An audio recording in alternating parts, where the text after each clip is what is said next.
Haba, Brucha Haba'eh.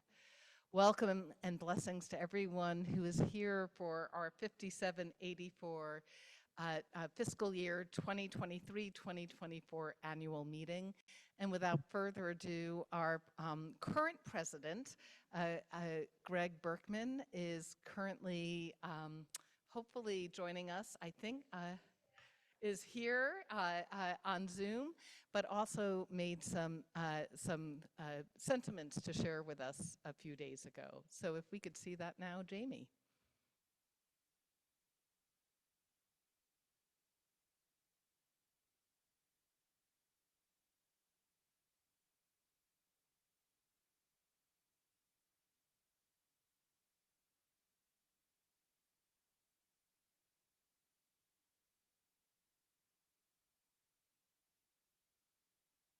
Hello, everyone. Welcome. Thank you for being here. It's my privilege to call Temple Beth Am's 2024 annual meeting to order.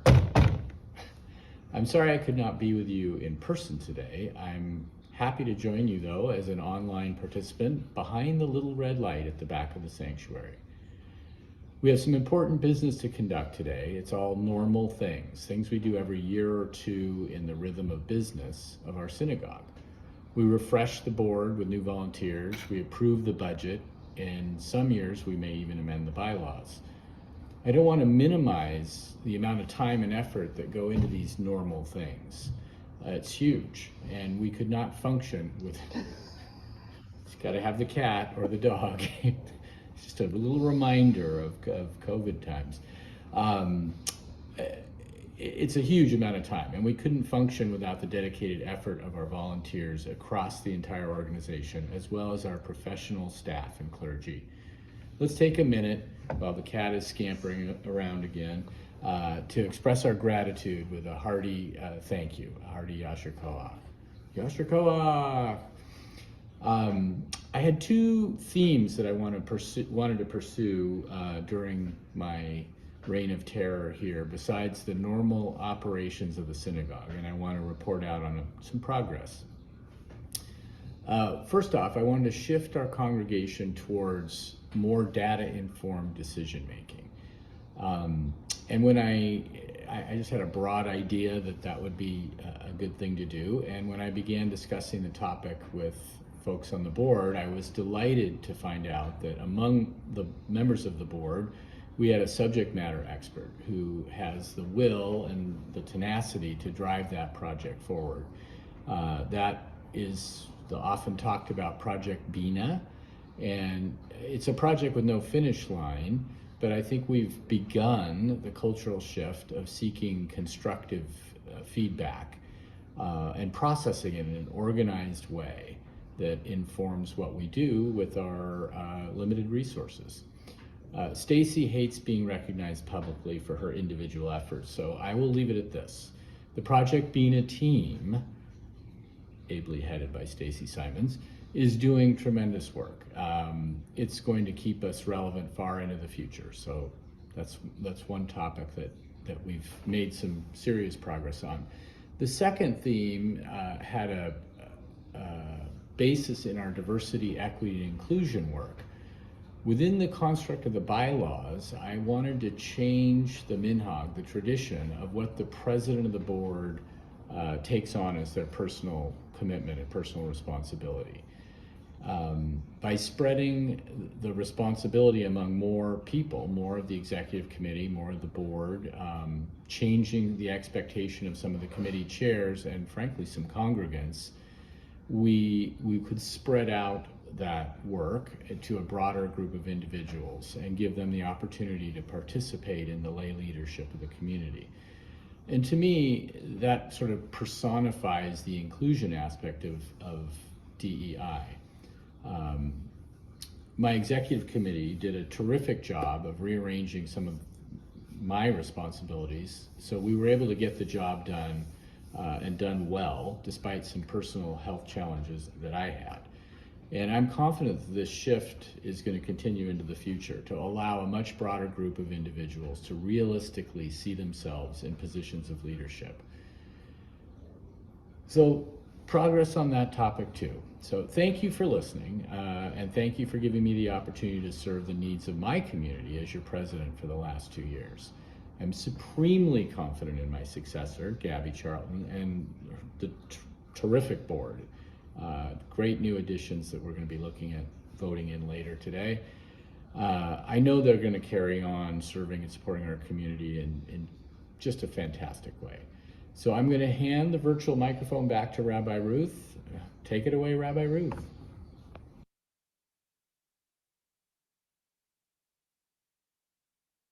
And Greg, if you'd like, if you're able, we welcome a quick hello if you want. Does he want to say a quick hello? There he is. Hi. We hope your journey's great. Can we please have a round of applause to Greg Berkman for 2 years as president? So, as much as Stacy and Gabby don't enjoy being called out, Greg doesn't enjoy being called out either. But I do want to let you know we are going to honor Greg's presidency on Erev Rosh Hashanah. He promises he and Ruth will be back on their journey by then. And so we can actually show our gratitude to you for 2 years of service as president. Thank you, Greg.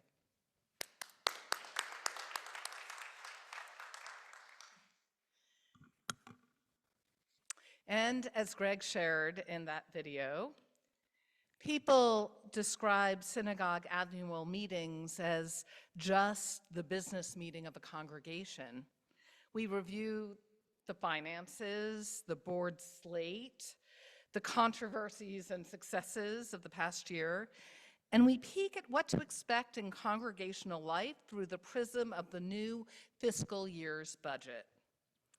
For me, annual meetings have never been just business meetings. I hold a deep conviction that every aspect of synagogue life is sacred. Every activity and interaction is filled with sacred possibilities, from unclogging a stopped-up drain to confessing our sins on Yom Kippur. To be a true synagogue community, a center for inspiration and connection and Jewish engagement, we must believe there is a higher purpose for what we do, and that each of us matters. By our very presence, we contribute to the larger whole. This was the sentiment I shared in my very first conversation with Temple Beth Am back in October 2013, when rabbinic search chairs Dita Applebaum, sorry Dita, no good deed goes unpunished, because Dita was another co-chair with Ben Gladstein this year. So in October 2013, rabbinic search chairs Dita Applebaum and Sandy Meltzer plied me with questions about my rabbinic vision. Back then, and remember, this was the Obama administration, first round rabbinic interviews were on the phone. Second round rabbinic interviews were on Skype. And finalists, if you were lucky enough, were brought in for a site visit. My Skype interview took place at 10 p.m. East Coast time, so I can admit now, something I couldn't admit before, that I wore a slate gray blazer with pearls over my pajama bottoms. And I think I may have invented the Zoom mullet long before the pandemic. I believed then, as I believe now, that we must shift the model of Jewish institutions of all kinds to meet the needs of the 21st century, and that synagogues must be mission-driven organizations based on a collaborative leadership model. I believe then, as I do now, that every aspect of synagogue life is sacred because every person, every interaction, every act we do under the guise of being a synagogue community is a reflection of enduring and life-affirming Jewish values. Every time we engage in Jewish acts of the soul, heart, and mind, the sacred dimension of our lives is sparked. As a reminder, at last year's annual meeting, we shared a vision for 5784, the past fiscal year, which reflects this belief. Jamie, would you share that, please? At Temple Beth Am, we seek to co-create a Jewish home for all our members in all our wondrous diversity. Led by our vision, mission, and values, we aspire to create a congregation where every individual who enters our Jewish home can discover joy, meaning, and belonging. We will achieve this vision of a synagogue home by transforming our 900 household congregation into a nimble, networked, and interconnected web of relationships rooted in powerful Jewish experiences and person-to-person connections. Thank you, Jamie. Our members, guided by our board of directors and professionals, passed the 5784 fiscal year 23-24 budget last year to help us work towards that aspirational goal. Last year at this season, you, the membership of Temple Beth Am, laid the foundation for building a Jewish haven for a community of individuals who spans generations, identities, and political affiliations. You ensured that in the year ahead, however the year might unfold, we would embrace our differences as we engage in our congregational activities. This is my 10th Temple Beth Am annual meeting. You'll forgive me for a moment of nostalgia as I reflect on the decade we have spent together. Together, we navigated the unprecedented presidential election season of 2016, followed by the unprecedented Trump presidency, followed by the unprecedented Jew hatred sparked by the Charlottesville riots, followed by the unprecedented Me Too movement, followed by the unprecedented Tree of Life synagogue massacre, followed by the unprecedented trauma of a global pandemic, followed by the unprecedented Black Lives Matter movement, followed by the unprecedented insurrection that almost toppled our American democracy. And then on October 7th, 2023, on the last days of Sukkot, as the high holy day season was drawing to a close, Hamas engaged in a brutal, ferociously executed attack on Israelis living in Israel, which sparked the unprecedented Israel-Hamas war, the unprecedented humanitarian devastation in Gaza, and the unprecedented rise in global Jew hatred, which we in Seattle have experienced in our schools, workplaces, streets, and yes, even our congregation. Forgive me for saying this in a crass way, but it's been a hell of a decade for all of us, and especially for our young people.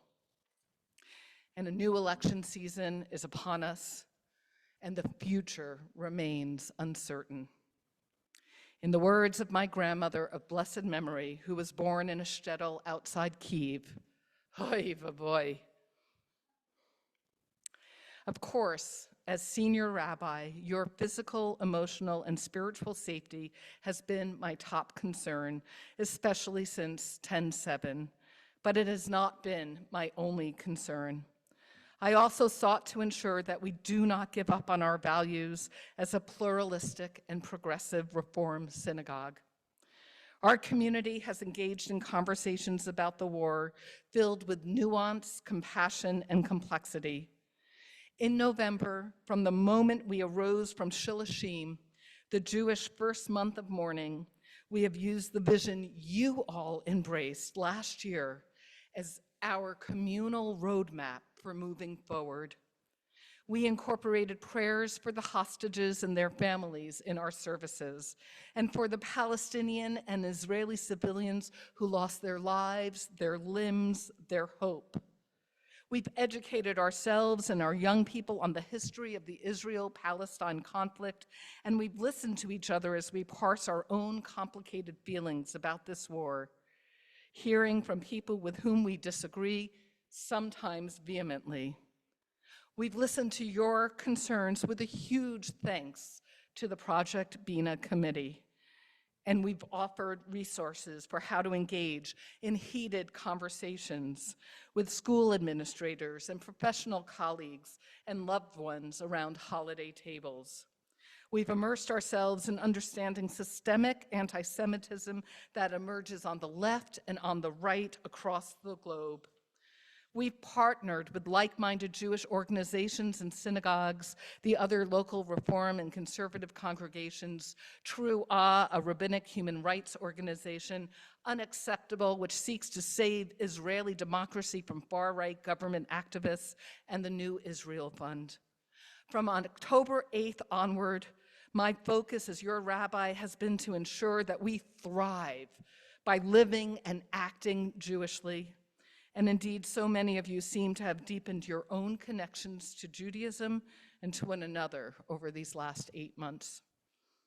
Still, there are those of you who have asked me, or more likely Davida or a board member, what's the official Beth Am statement on the war? I've heard from so many of you about this topic. Some have asked to hear a statement affirming Israel's right to defend itself at all costs, asserting Israel's right to exist as a nation state. Others have asked us to demand a total Israeli ceasefire in Gaza and to call out Israel as an evil actor in this world. Some want to hear public praise for our young people involved in campus protests who are in pain over Palestinian suffering. And some want to hear public criticism of these same protesters for endangering their Jewish peers. The beauty of a decade-long relationship between a rabbi and her congregation is that our love and understanding of one another deepens over time. On Yom Kippur 5775, that was the year 2015 on the Gregorian calendar, I preached against candidate Trump's rhetoric of hate in my Yom Kippur sermon. While many folks thanked me, others were displeased. I was genuinely grateful for the critical feedback, and I learned from every one of those conversations. Those of you who disagreed with the sermon reminded me that I am a rabbi, not a political pundit. And you were right, although I totally still stand by that sermon. I have learned the power of the pulpit to draw people together or to wedge them apart. My job is to be a moral and spiritual leader steeped in Jewish wisdom and sacred texts. My words need to build bridges across polarized factions, across differences. As a rabbi, I am a particularist, and my concern first and foremost is for the Jewish people. And as a rabbi, I am a universalist, and I worry for any Jewish soul who forgets that all humans are God's children. We are all made in God's likeness. As we wind down this fiscal year, I understand your need for a clarifying statement on what it means to be a progressive and pluralistic Reform congregation in the wake of the Israel-Hamas war. Allow me to offer these 5 points, and please remember, it's just this rabbi's opinion. Number 1, we cannot give up hope for peaceful coexistence for Israelis and Palestinians, and we must continue to support and work to improve the imperfect democracies of Israel and the United States. Number 2, we stand with those Israelis and Palestinians who seek a hostage and ceasefire deal which brings home the hostages and stops the bombardment in Gaza. As my dear friend Rabbi Sarah Reines has said, after returning home from a mission just last week, the only choice for anyone's security is a shared future, and I saw Palestinians and Israelis together engaged in that activity. We must find avenues of hope and repair based on feasible solutions. Number 3, while not all critique of the Israeli government is anti-Semitic, we will not turn a blind eye to the ease with which some activists purport and spread anti-Semitic vitriol in the name of standing up for the oppressed. I stand with the author Dara Horn, who has strongly and clearly articulated that anti-Semitism is not a Jewish problem. It's not a Jewish problem. It's not a Jewish problem to solve because we need allies in the non-Jewish world to hear our pain and understand that systemic anti-Semitism is the foundation stone for Western and Middle Eastern civilizations. We will resist anti-Semitism wherever it crops up, be it in Charlottesville or Seattle, be it from the right or the left. Number 4. We at Temple Beth Am will continue to approach this awful, horrific war with complexity, nuance, and compassion. We will continue to elevate those voices that go beyond polarizing rhetoric and towards peaceful coexistence. I will not lie to you. The work ahead is challenging. Leaning into relationships in a pluralistic synagogue means, look around you, it means this is what we expect from one another. Assuming good intentions, sharing our ideals, and engaging in constructive communication. But we, as a congregation, commit to growing in our understanding of our differences and seeing beyond the labels we might ascribe to one another. 5. What I knew from the moment I saw the news reports on the morning of October 7th, even before I headed to this very bima for Shabbat morning services, is this: we cannot let this war destroy the bonds we've created among ourselves here at Temple Beth Am, because we need each other. Otherwise, Hamas has the final say, both in Gaza and here. What is happening in Gaza and Israel is horrendous, but the impact we can make is right here in this shul, in our beloved, quirky, smart, passionate, sacred synagogue home. And the way we demonstrate that is how we show up for one another. And my friends, over the last 8 months, we have really, really shown up for one another. We've done that, what Jews have done throughout our complicated and long history, through catastrophic and quiet times. We've held firm to living Jewishly. The fact that you're all here, whether virtually or in this sanctuary, means that tonight's gathering, of course, this annual meeting, of course, is a sacred event. We've grown stronger as a congregation because we kept our sights on our vision, creating a Jewish home together, a spiritual and emotional refuge for all of us in all our diversity. As I conclude, please indulge me in one last nostalgic note. A decade ago, I nervously stood right here at my first Temple Beth Am annual meeting, and I shared these very words.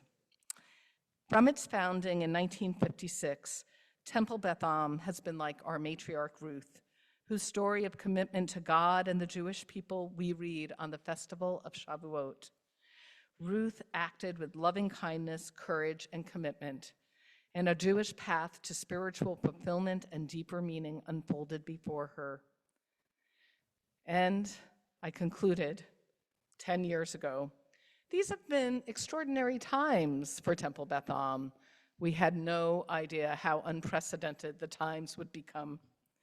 I said then that, like Ruth, this congregation has faced an uncertain future, and like Ruth, this congregation has engaged in daringly new paths, and like Ruth, this congregation has been emboldened by its courage. How very blessed we are. What was true then remains true today. Our vision is clear, our path awaits, and no matter what befalls us in the year ahead, we will continue to show up for one another right here in our synagogue home, in all our wondrous diversity. How blessed we were, how blessed we are, how blessed we will be. Thank you. And with that said, with that not very lighthearted, but very real reflection on the year that has passed, we are so grateful to the lay leaders. I said to Dita just a few moments ago, no good deed goes unpunished. At any moment, it's incredible to be a leader in your Jewish community, but to do so in 5784, can we please have a round of applause for the incredible board of directors of 5784?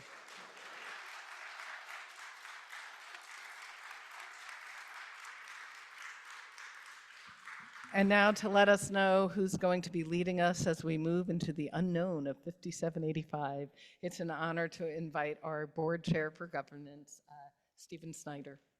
Thank you, Yashikoach, Rabbi, and welcome everybody online and here. As Rabbi Ruth said, I'm Stephen Snyder. I chair the Board Governance Committee. And before I introduce the slates of new directors and officers for the coming two-year term, I wanted to say just a few words about how we get here, so that it's not, a sudden pronunciation of these are the leaders. The way that it works is that there are two committees, one, a nominations committee that's comprised of 5 individuals, 2 board members for certain, and 2 non-board members to ensure continuity.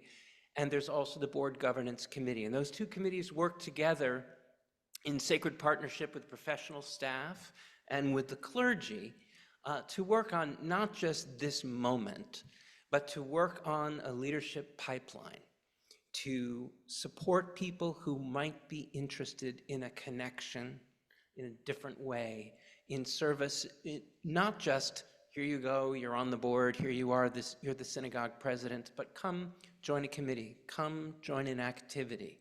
Over time, get to know how the synagogue works and is put together. We want to have as broad a pipeline of candidates to come and lead us in many different capacities as we possibly can. It's fulfilling. It's an additional way to come into these rooms and to be known and greeted and to give back some of the benefits that you get when you come in here. So we begin the process almost immediately after this meeting of preparing leadership discussions for next year. This is a year-round process that goes on, and it's culminated in the decisions we're going to talk about tonight. Before I introduce the new slates, I'd love to talk just for a moment about the departing members of the board.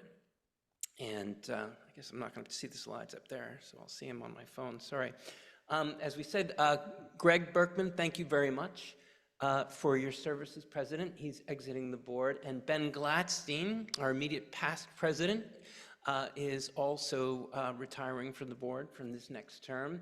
Maya Menon and Rachel Zerrell, thank you all for your time, your dedication, your goodwill, and generosity as we wrestle through issues big and small together on the board. We thank you so much.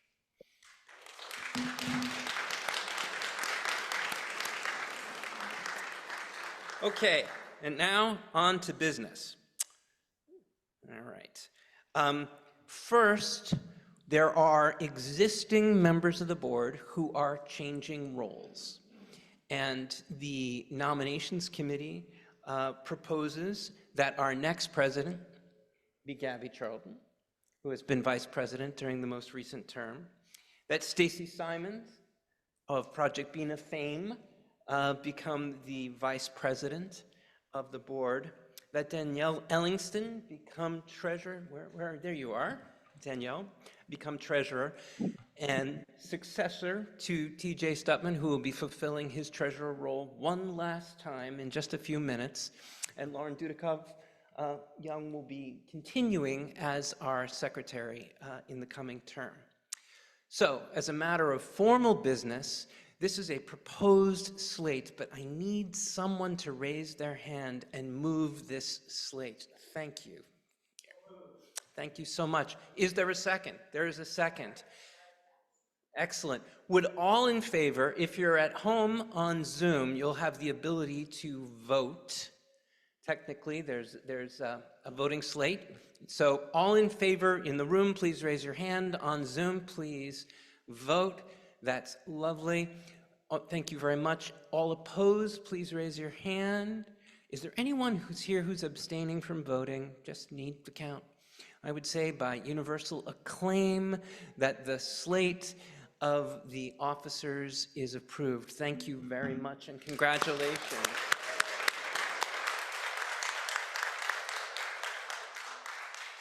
Oh, yes, of course. Do we know how many families or households are represented here tonight? So the requirements of the bylaws are that we have 10% of the households as of the last calendar month, so at the end of April. And I have it by head count that we have surpassed that number tonight, so that if you collect the people who are online and the people who are in this room, they represent 90 households or more. And then the vote is a majority of those present, either online or in person. Does that answer your question? Excellent, thank you. So now on to the new members of the Board of Directors. The Nominations Committee proposes Allison Opsom Clement, Rebecca Hoff, Mark Miller, and Sam Ostroff to be the new members of the board. All in, oh, I need a motion, please. Oh, thank you. Is there a second for this slate? Thank you. Many seconds. All right, that's excellent. All in favor? And there's a vote going on online. We'll give them a second. Any opposed? Any abstentions? Thank you very much. Welcome to the board, and thanks for your time and attention. Yes.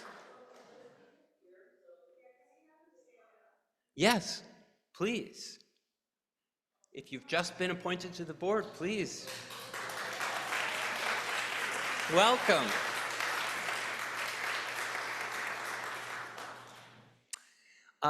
Thank you for that. I should have done that on my own.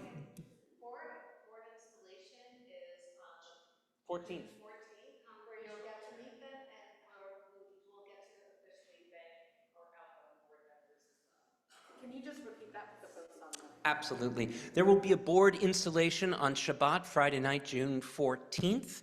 There'll be an opportunity to meet the new board members, to thank the exiting board members, and generally to share our Shabbat time together. So, with all that business out of the way, I'm done for this evening with one final task, and that is to introduce our new president-elect, Gabby Charlton. Delighted to have you guiding the ship. Thank you. I was asked to just share a few words about what I was looking forward to, and I feel like I'm already happy. I mean, this is, I'm honored, first of all, to follow in the steps of a series of amazing leaders. Greg, Ben, Betsy Maurer, Shelley Cohen, I could go on and on. We've had a lot of really great presidents leading this congregation.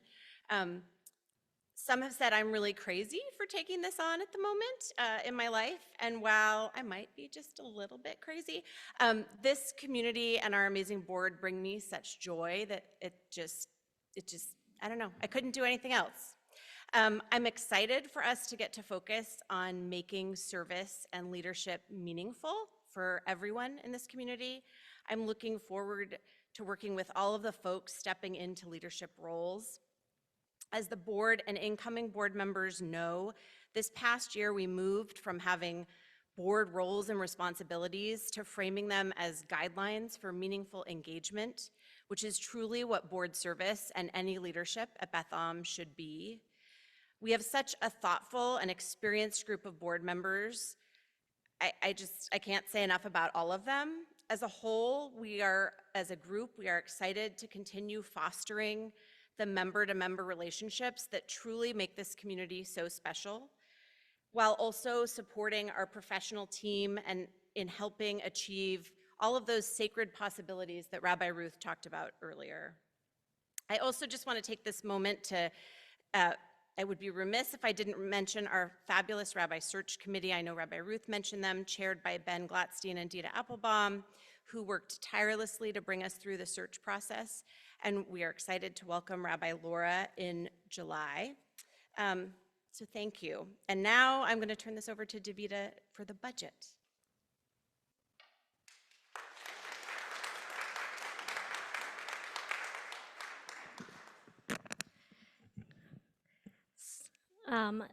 Thank you, everyone. And I'm not sure everyone knows, Gabby and I always said we would mention this regularly, but I work at Temple Beth Am because Gabby is one of my closest friends, like a sister to me. We met in law school 20-something years ago, but at first we were like, is it a conflict? But then I think Gabby said it best, that I would not work here at all if Gabby hadn't asked me to many, many years ago. And so I'm just grateful that Gabby brought me into this community. So tonight I'm going to share about the upcoming budget. And I want to frame it in as I was sitting up here listening to Rabbi Ruth and listening to Stephen and Gabby, I thought about something we've been talking about in the board meetings and in some other spaces. And Rabbi Ruth talks about it often and I think Kay Crane mentioned it to me today on the phone, that it says a lot on our website, but it's really true, that this is about community. It's about our connections to each other. And so I can stand up here as an executive director and talk about numbers, and it's really easy to forget like what makes community.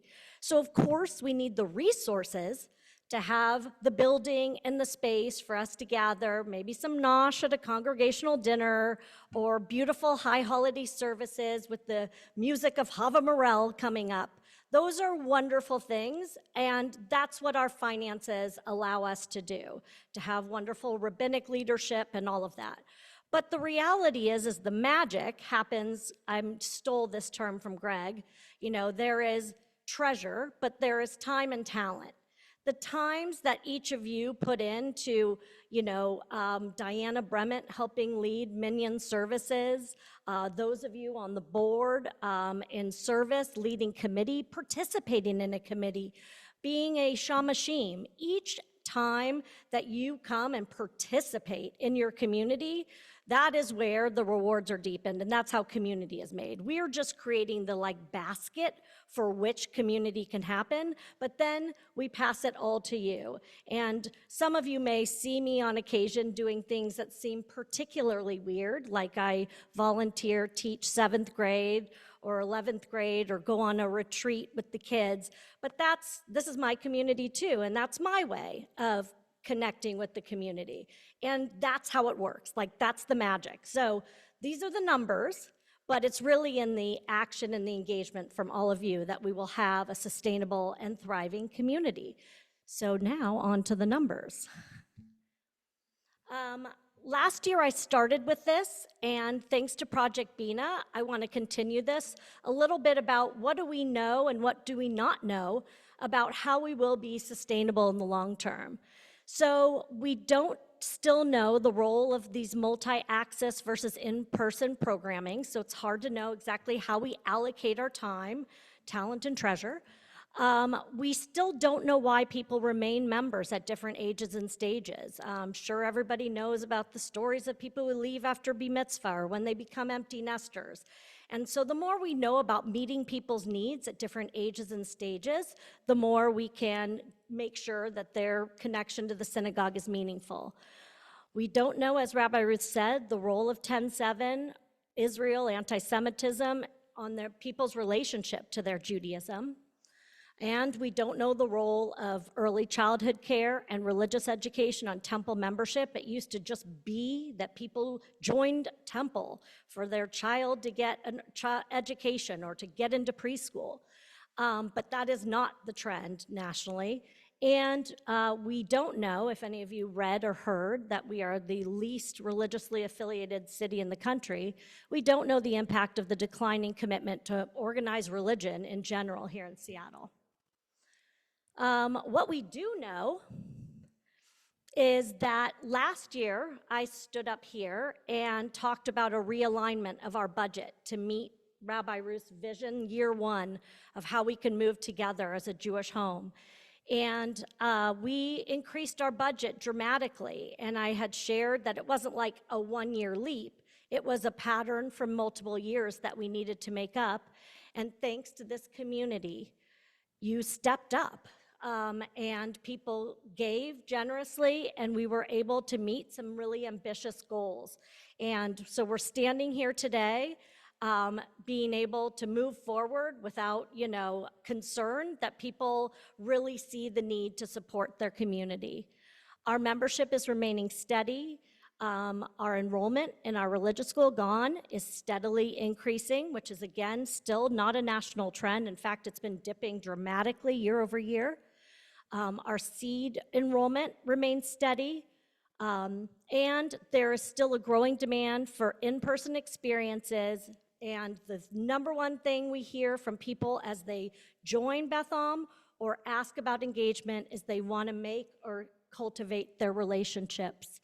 And spiritual seekers. We still are receiving a lot of people coming to us looking for spiritual guidance and conversion. And lastly, we have music and ritual participation and education are important to nearly all members. That was some data we got from Project Bina. So that information led to this year's budget. I'm not going to go into detail here because this was sent out to everyone, and hopefully everyone had time to review it and attend one of thank you to TJ. Thank you to TJ, and I know the finance committee members who helped hold some sessions so people could ask about the budget when I was volunteer teaching in 7th grade, so I could not be there, but thank you to lay leaders for doing that. So I'm going to get into a few details in some slides. With revenue, I'm going to remind everyone of our largest revenue streams. The first and largest is annual financial commitment. So again, you can kind of see that historical trend that we took a dip that we needed to come back from in this budget year. We fell a teeny bit short in this area, but people gave in others, and so we did readjust it for next year to not be quite as ambitious as it was this year. Our households have remained steady, but the overall giving trends have not increased. Next slide is the second largest area of revenue, which is the GONE. This year, we asked families if they were interested in contributing the actual cost, unsubsidized, of tuition, hoping maybe 20 students, our parents would pay for about 20 students, and we had almost 70 students whose families, or those of you who contributed to the unsubsidized tuition, which helped us increase the overall giving from the community. In the coming year, you see quite an ambitious increase, and that is because we are adding a food and snack fee. Since we're including it for everyone, we want everyone to be able to participate in all aspects of it. And we're hoping that, again, families will give to the unsubsidized tuition. A few people have asked about enrollment trends. So again, there were many, many years we were in a steady decline, and you would think coming out of COVID, we would be, in a similar trend as it is nationally, but thankfully we have been on a steady increase. And positive enrollment in religious education right now is an amazing thing we should be proud of. Even if it's a handful of students, it's great for us to be in a positive enrollment trend. The other big areas, the 4 highlighted, are our largest areas of revenue, and I've talked about annual commitment, youth learning, and then it's our SEED overhead. The way SEED works is it's a separate LLC, and so they basically, as part of their tuition, pay for the facilities and rental and administrative support, even though in theory we do our best to integrate it. We'll have questions at the end, Suzanne, if you don't mind. Oh. And then fundraising, gala, and general donations. And so we've done some small increases there. We are going to be launching a new philanthropic program this year through the Advancement Committee. We have a strategic plan. More to come on that, but we are hoping to give people an opportunity to give in meaningful ways and to recognize their families or other loved ones moving forward. Let's see. We always have some income that comes from our restricted areas, whether that's money we have already received or other restricted donations. Many of you have generously given to things like the music fund, the library fund, campership, Rabbi's discretionary funds, and then we do have a small percentage we take from investment income each year. So that is our overview of our income. Very small increases this year because we asked for pretty generous increases last year, but of course there's inflation. So we do want to be able to not like push people. We want each of you to feel motivated to participate. Again, the community is yours, time, talent, and treasure. So we want to be realistic. I look at myself truly as a steward. I am not the person who can make magic happen, but I promise to always steward your gifts to make the mission, vision, and value come alive for all of you. All we need is your participation. Going to the second part, which is our primary expenses, and we're in the people business. I always say that, so compensation is our largest expense. Compensation includes clergy, the incredible professional team, so that would be myself and Raina in the GON, Amber, Jacob, and finance and the people who help Sarah Freed.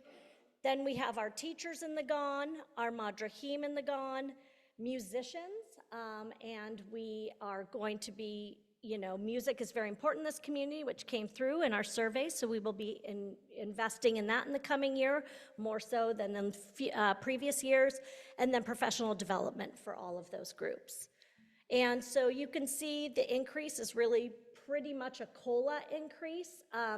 We actually minimized some of the professional positions in order to add some of those musician and clergy positions. I know some of you have asked where the money came from. We have downscaled the professional staff in order to bring more people who are going to be serving you directly.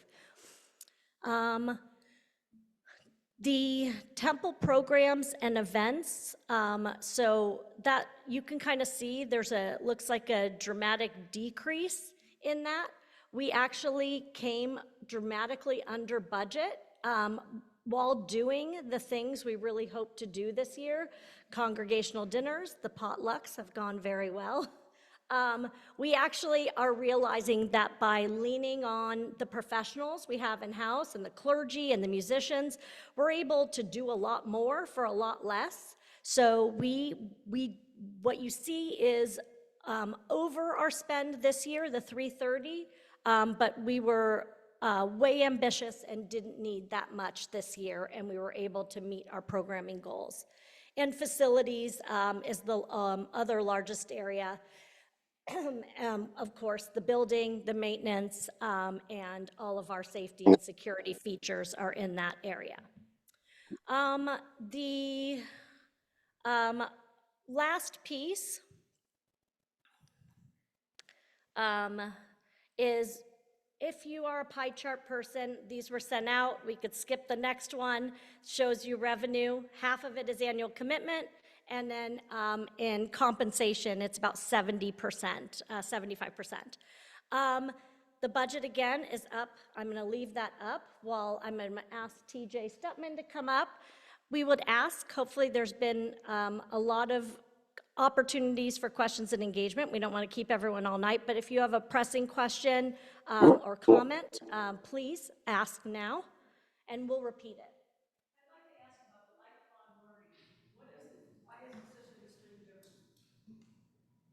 Yeah. So what we do with the budget every year is we're going to look at what the actual activity is, and then we're going to right size. So if we look at an income stream and we see that there's less activity than we had budgeted for, then we're going to correct that in the following year. So what you're seeing with lifelong learning is simply an acknowledgement that our actual programming was a little bit different than what we had originally budgeted for. So when we adjusted the budget moving into the coming year, we simply lowered that income stream to reflect what we're already doing. So there's less participation. Davida, do you want to speak to whether there's less participation? If you're talking about on the expense side, we used to charge for everything you participated in. If for those of you who are taking adult Hebrew, or those of you who have been coming to temple events, we don't charge for anything anymore. So it really isn't that we don't do it, it's that the revenue is part, what we say is it's all inclusive. If you are a member, you're welcome to participate in the mahjong, in Parsha poker. We don't have added expenses anymore. So it's really just moved in the budget. It's not that we're not bringing in revenue.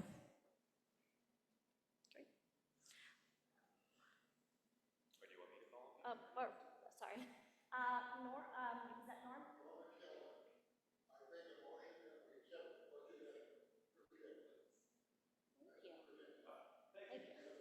We'll hold on to that motion, Norman, until we answer a few other questions. I will table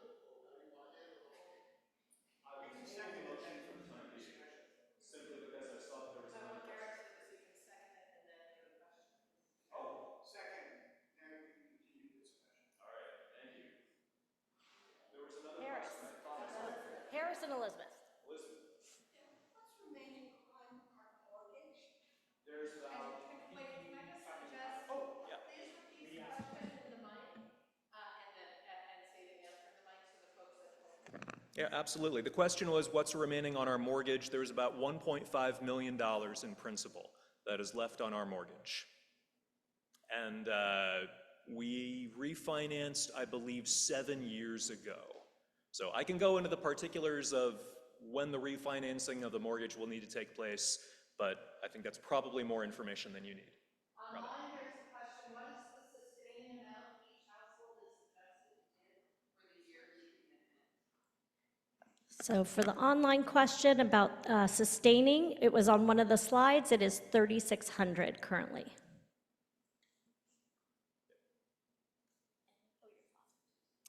My father, Harris.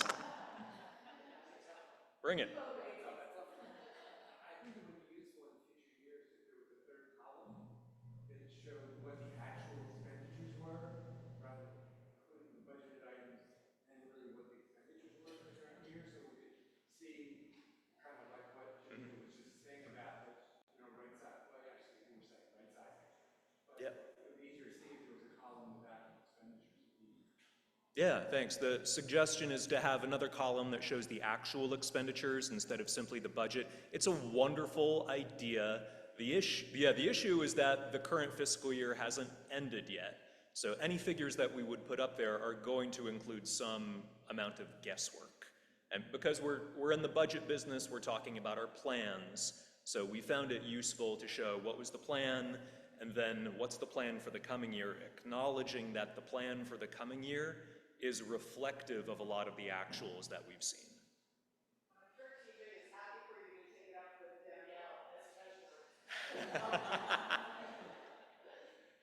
In the back?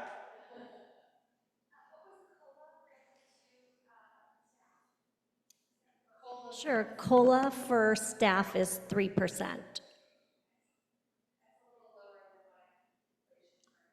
It is, and, again, they're trade-offs, but yeah, it is.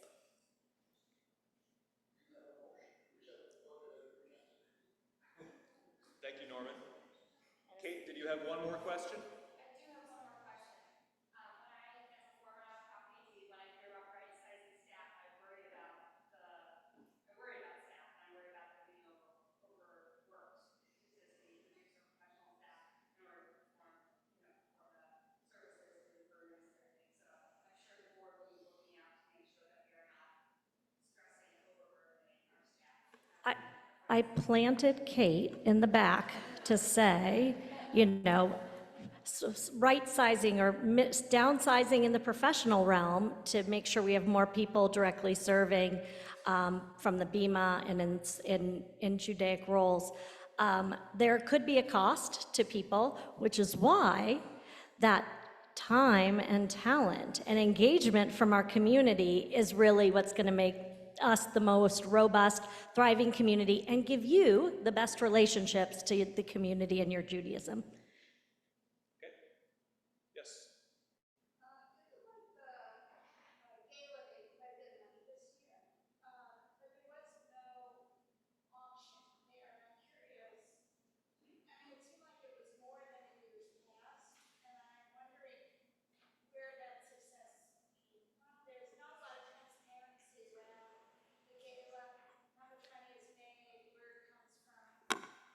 Sure.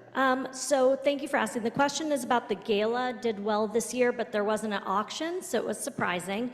So we're happy to share. We could kind of do the buckets in the future, but we changed the model, and if you know, we solicited sponsorships ahead of time so people could enjoy. So the biggest shift of how we've done better financially without some of the things we had in the past is because of the generosity of the sponsors. We had an incredibly robust sponsorship list. Some of the other things still did very well, like the dessert dash makes a very wonderful sum for the community, and the community builders, which are available online and at the event. But the shift has been moving towards those sponsorships.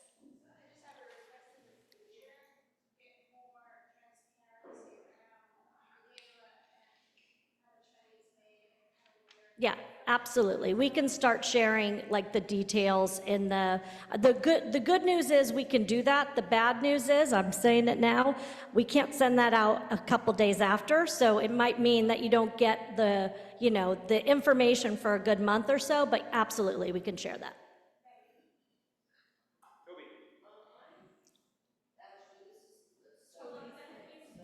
Toby. I'll wait till after the vote. Because it's not related to the budget, really.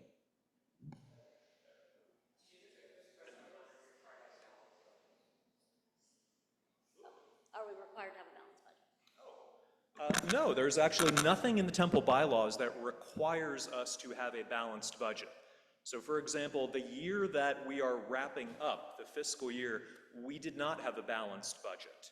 When we proposed the budget last year, we were open with the congregation about we've budgeted for a small deficit as we add back some of the costs that we had cut during the pandemic. And we use that as a challenge, really, to the congregation to be able to support us. And the congregation came through. So there's no requirement that we have a balanced budget, and sometimes it can actually make clear what exactly our needs are. Yes?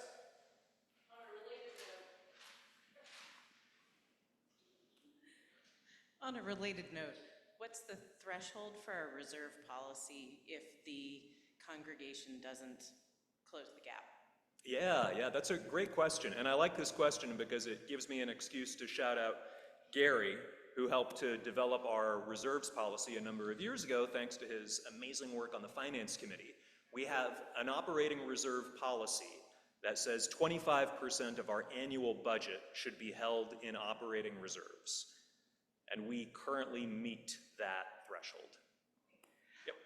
I just want to say that we do see that there are lots of questions online, and if it's okay with the folks online, questions like how much does the gala make, what external funds do we have for security, we'll make sure to our friends online that we'll take down the chat and get back to the community with with that information. I am happy to, and just so everyone is aware, you are always welcome to reach out to me or to my successor Danielle at treasurer@templebetham.org.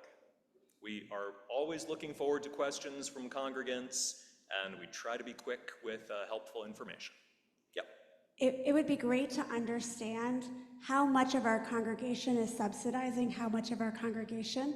And if we have a situation where we are able to fund all of these things because everyone is able to give at that sustaining level, or if we have a concentration of wealth that we need to worry about as we move forward, either whether that is aging out of the community in one way or another, or whether we have a broad base from which we're drawing, and understanding the GON part of that as well, how distributed is the revenue that we're getting versus concentrated.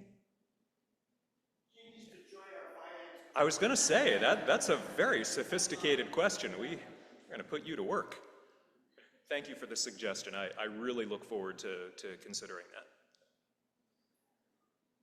Question in the back? A small line item, small amount, but we have a gift shop, question mark, and there's $1,000 there. Gift cabinet.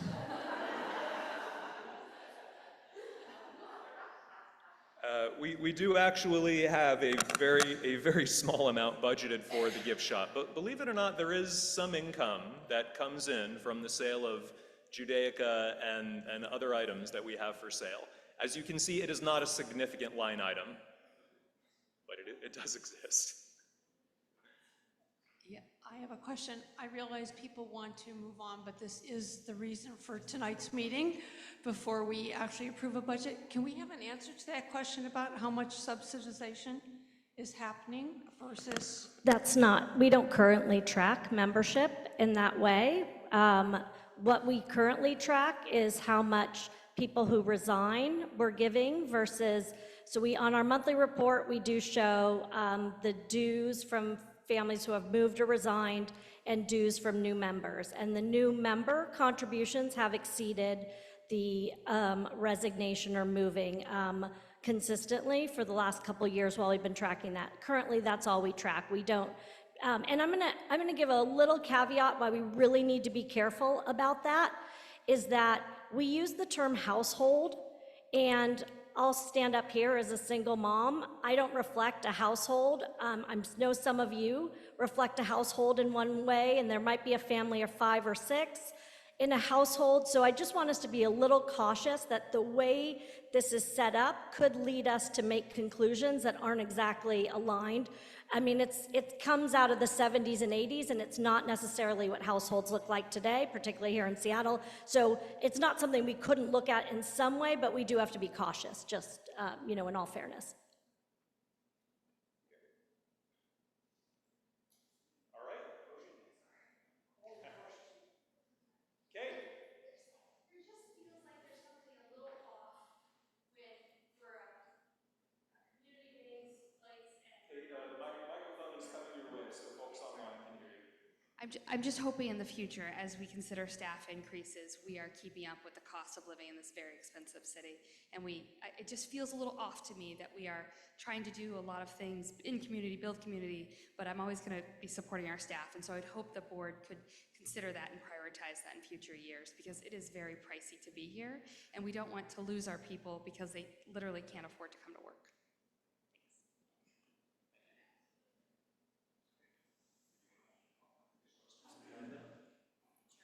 I think we have a motion on the floor, so I will call this for a vote.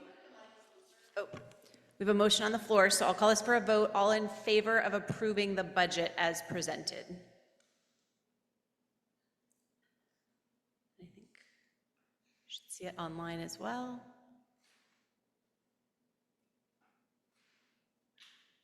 Okay, and all opposed? And any abstentions? The budget passes. And Gabby, just a reminder, Toby asked to ask a question after the budget vote. I just have questions about staff, like how many professional staff do we have? And I feel like we don't know who, when there's a lot of coming and going. As a congregant, I don't even know who works here anymore and what they do. So I'm just wondering if something can be added to the communications sometimes to introduce us to staff members and who does what. Thanks. Thanks. Excellent feedback. TJ just asked me the other day to update our org chart, which I will do. Two things. One, there is a professional page on the website that is updated regularly that gives a little info, so you can always check that out. And the second, which kind of goes to Kate's point, but also it's the nature of nonprofit or all workplaces today. We should, we will be transient in some ways, right? People will move here, come, their spouses here and go. And so it isn't an indicator of anything other than the general marketplace that we will have people that change often. Most people are not going into the profession of synagogue assistant. And so, but we always update it immediately with their picture on the website, so grateful And for all if I they do. can just say, this year's Midsummer Barbecue, which I believe is August 17th, but don't quote me on it, look on the website. Whatever the Friday is, You 16 would- or 17. Yeah, and that for me is one of the really most sacred events. It's so beautiful and lighthearted. We're outside. At that evening, we're going to welcome Chava Morel as our music director. We're going to install Rabbi Laura Rumpf as our new rabbi, and we would love to have as many as want to be, because as Davida said, this is, but we will also make sure to have an opportunity for all of you to get to know the team as well. I will say this, in the footnotes of my comments, I said a series of thank yous. I'm not going to go into those thank yous now, but the last one I gave, I know you may not know everyone who works in this building, but if you see someone who works in this building, please thank them. This has not been an easy year to be on a professional team in a North American synagogue, especially if you're not Jewish. Please thank our professional team when you see them.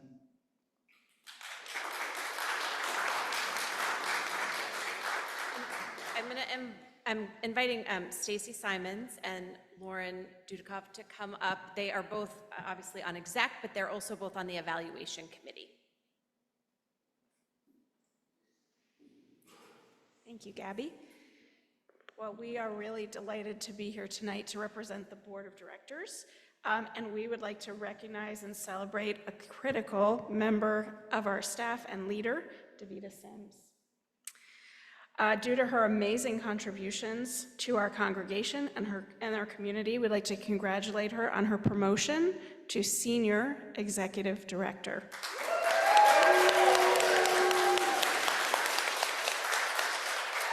So we're not going to let her get off that easy, though. We're going to tell you why. So Davida does so much for our community, behind the scenes and here in settings like this as well. This title really describes her leadership and the many, many things that she does for us as a community and a congregation. As you heard in her presentation tonight, she's deeply engaged in all aspects of our congregation, in operations and management, including Seed and the GON. This new title also reflects the alignment of her role with our senior clergy. It represents the deep and sacred partnership that they have and they've developed over time. Rabbi Ruth and Davida work extremely closely every day to maintain a symbiotic relationship that marries the spiritual with the operational. In the past year, Davida has handled critical and challenging things such as heightened security measures, anti-Semitic incidents, oversight of our youth learning programs, and as well as Seed, and she was an active member of our Rabbi Search Committee. In our yearly evaluation process, we heard from congregants, as well as our board, staff, and clergy about Davida and her importance to our community.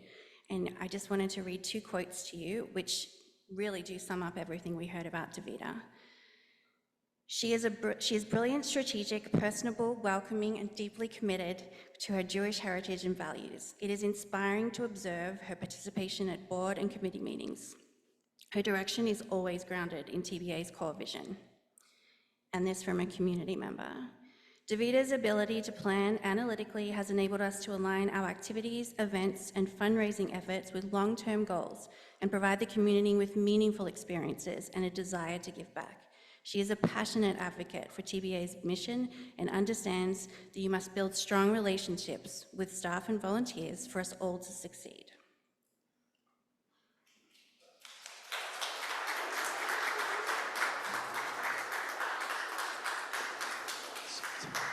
So Davida, on behalf of the Board of Directors, they want to, in addition to having a new title that is seen as on par as a senior leadership position, the Board of Directors wanted to share with you this Havdalah. And I just want to share a quick story, again, waxing nostalgic.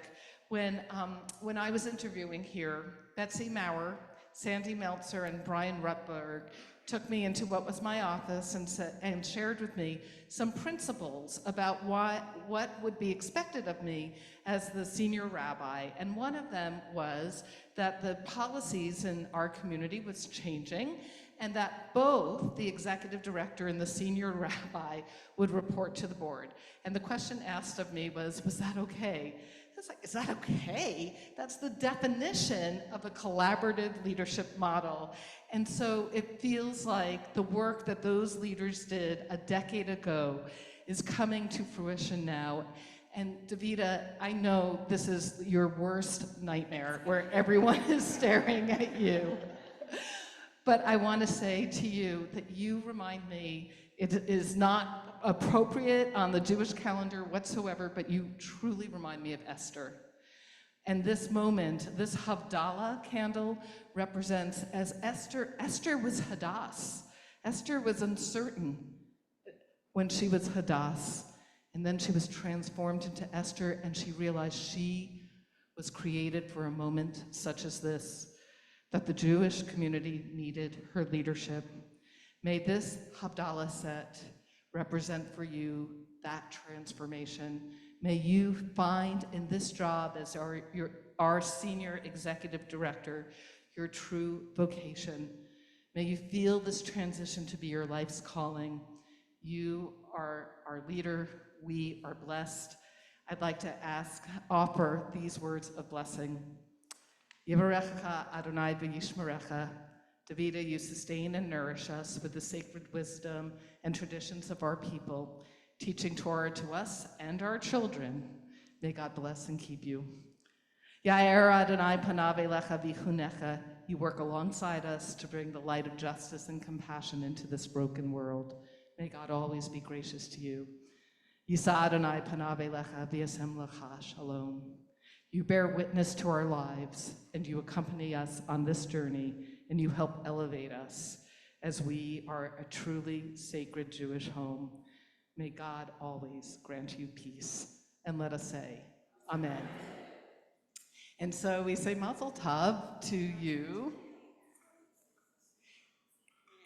I'll just say this Havdalah set is from Studio Armadillo, and it was handcrafted in Israel by a pair of female designers. And we hope that you note the pink candle. If you've been into Davida's office, you'll understand why we chose a pink candle. We think it might be one of her favorite colors. Thank you, Davida.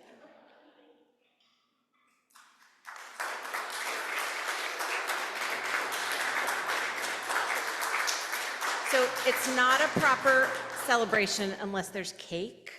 That's the rule. And Davida loves princess cake. So Amber and Raina are going to take it into the social hall, and everyone is invited to stay for a little cake. I don't know. Swedish, almond, raspberry, white frosting, cream, marzipan, you name it, it's got it. But it's also either pink or green. And so we'll say thank you at Mazel Tov to our new board leadership. Thank you to our former board. Thank you to all of you who are here. And may we go forward with loving kindness, with courage, and with commitment in the year ahead. Thank you all. And for those of us who are here, let's go to the social hall.